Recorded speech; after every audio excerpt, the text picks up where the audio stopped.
سرور دو عالم صلی اللہ علیہ وآلہ وسلم نے ارشاد فرمایا ہے، جو نیک اولاد اپنے والدین کو محبت کی نگاہ سے دیکھے تو اللہ پاک ہر نظر محبت پر اس کے لیے ایک مقبول حج کا ثواب لکھ دیتا ہے۔ لیکن افسوس، آج کل ہمارے معاشرے میں والدین سے بدسلوکی کے واقعات بڑھتے ہی چلے جا رہے ہیں۔ ایک انتہائی شریف خاتون کے شوہر کا انتقال ہو گیا۔ ان کا ایک ہی بچہ تھا جس کی عمر اس وقت 5 برس تھی۔ شوہر کے انتقال کے بعد خاتون بالکل تنہا رہ گئی۔ ان کے آگے پیچھے کوئی نہ تھا۔ غربت کے سبب رشتہ داروں نے بھی کنارہ کشی کر لی۔ کسی نے سچ کہا ہے کہ ٹوٹ جاتا ہے غریبی میں جو رشتہ خاص ہوتا ہے۔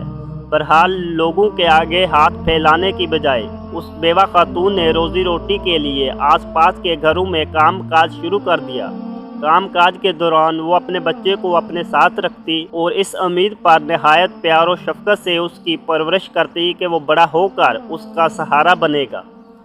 وہ اسے بڑا اور کامیاب افسر بنانا چاہتی تھی۔ اس کی شادی کے بھی سپنے دیکھتی تھی۔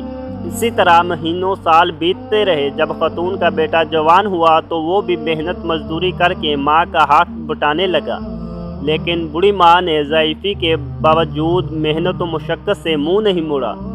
روز بیٹے کو کھانا کھلا کر کام پر بھیجتی اور پھر خود کام پر روانہ ہو جاتی۔ عمر کے تقاضے کی وجہ سے کافی کمزور ہو چکی تھیں۔ ایک روز کام سے گھر آئی تو کافی تھک چکی تھی۔ بیٹا کام پر گیا ہوا تھا تو سوچا کہ بیٹے کے آنے تک تھوڑا آرام کر لوں، پھر اٹھ کر روٹی پکا دوں گی۔ یہ سوچ کر وہ لیٹ گئی تو گہری نیند آ گئی۔ کچھ دیر بعد بیٹا کام دھندے سے لوٹا اور آ کر ماں کو آواز دے کر روٹی مانگی تو ماں نے بڑے پیار سے کہا، بیٹے میری طبیعت خراب ہو گئی تھی، تھوڑی دیر کے لیے لیٹی تو آنکھ لگی، میں ابھی پکا دیتی ہوں، سالن پہلے ہی تیار ہے، ابھی روٹی پک جائے گی تو ہم دونوں اکٹھے کھا لیں گے۔ ممتا کی ماری ماں نے ابھی یہ الفاظ منہ سے ادا ہی کیے تھے کہ اس بدبخت کو نہ جانے کیوں اتنا غصہ آ گیا۔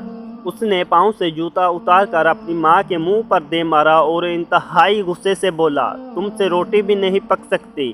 اس کی شفقت پر اس کی ماں ہکی بکی ہو گئی۔ کچھ حواس بحال ہوئے تو اپنے رب سے رو کر فرمانے لگی کہ اے اللہ، مجھے ضعیفہ ماں کو اس کے بیٹے سے جوتیاں کھانے کو باقی رکھا ہے جسے میں نے خون جگر دے کر پالا۔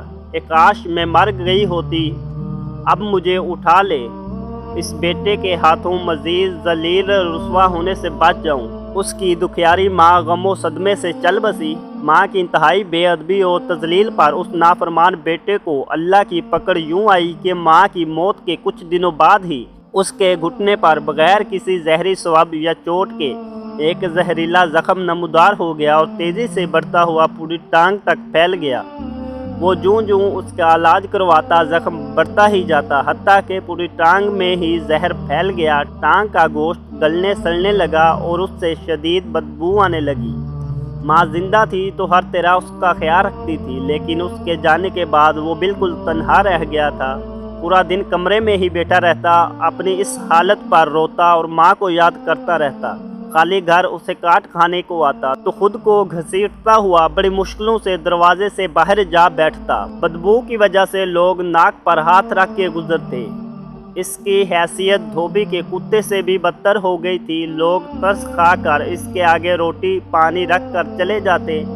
جو بھی اس کے قریب سے گزرتا اس کی طرف وحشیت زدہ انداز سے دیکھ کر یہی کہتا کہ ہائے مجھے موت آ جائے، یہ میری ماں کی بد دعا کا نتیجہ ہے، ماں کی بد دعا سے بچو، دیکھو مجھے جو دیدہ عبرت ناک ہوں۔ بے شک زندگی خود بھی گناہوں کی سزا دیتی ہے۔ رسول اللہ صلی اللہ علیہ وآلہ وسلم کا ارشاد پاک ہے کہ 2 گناہوں کی سزا دنیا میں ہی مل جاتی ہے، ایک ظلم اور دوسرا والدین کی نافرمانی۔